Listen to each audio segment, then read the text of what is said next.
Então, assim, aqui pode ser também, isso aqui é em Utah, nos Estados Unidos. Utah tem vários casos. Tem muita coisa lá, tem avistamento, mas pinturas de seres com olhos grandes, desproporcionais. Olha lá, o olho desproporcional. E a cabeça grande. Alguns com chifre. Pode ser. Com bico. Não poderia ser antena? Antena, pode ser. Antena.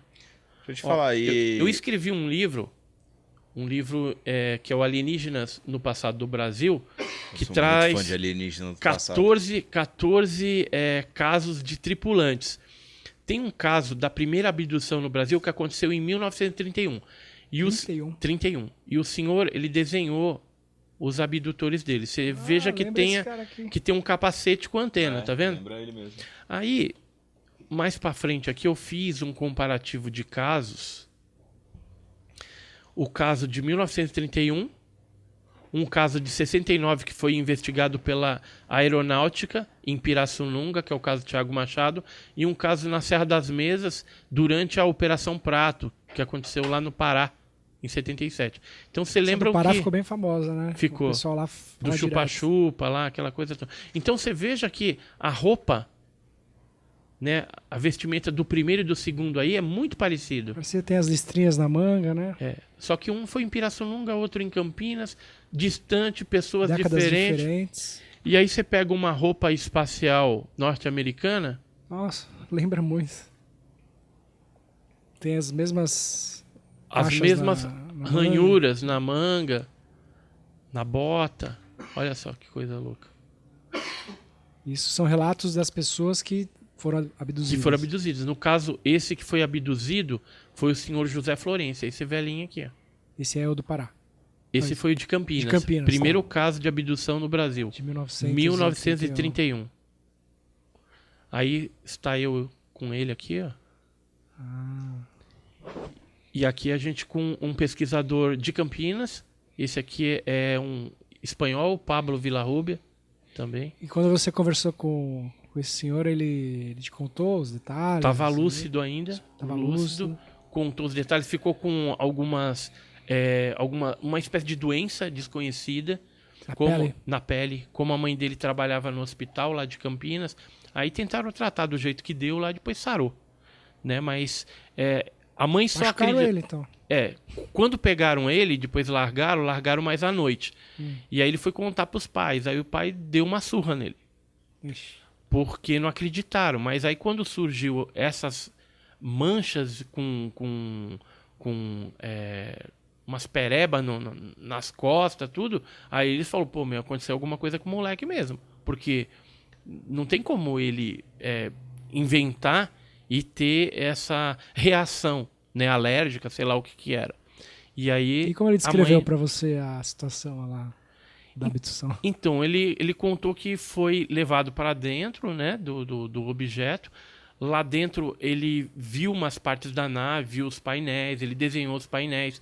Tinha um líquido metálico que os caras jogavam num determinado local. E depois ele foi levado por uma mulher lá para um determinado local. E aí uma espécie de fita prendeu ele, assim, numa parte da parede. E aí começaram a fazer alguns exames com ele. Que aí ele ficou meio apavorado, mas aí um ficava falando na cabeça dele lá para ele manter a calma. Mas ele já especificava que era uma mulher, não era esse Tinha homem e tinha mulher. Tinha um que ele achava que era o chefe, o chefão. Mas não lá. era tipo... O Grey. Não. Essa imagem que a gente tem, não. Não, é esse. Já era... É esse tipo os aqui. caras de macacãozinho ali. Ah, aqui, sim. Esse aqui. Ah, sim. Eles vestiam uma roupa de astronauta. Tinha uma arminha também, um negócio assim, ó, diferente.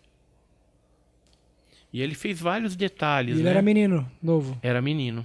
E os outros meninos também viram, só que só ele foi pego. Ele estava jogando bola. Caramba, isso foi de dia, de noite? De dia. Aí ele foi largado só à noite. Ficou horas lá. Ficou horas com seres ali, passando por experiência. Aí tiraram, rasparam. Você como ufólogo, você já tentou saber como que essa seleção deles para escolher as pessoas, ou é tipo totalmente aleatório? Olha, teve uma vez um caso, que é o caso do Antônio Nelson Tasca, que ele perguntou para a abdutora, né, para a tripulante do OVNI, o porquê ele.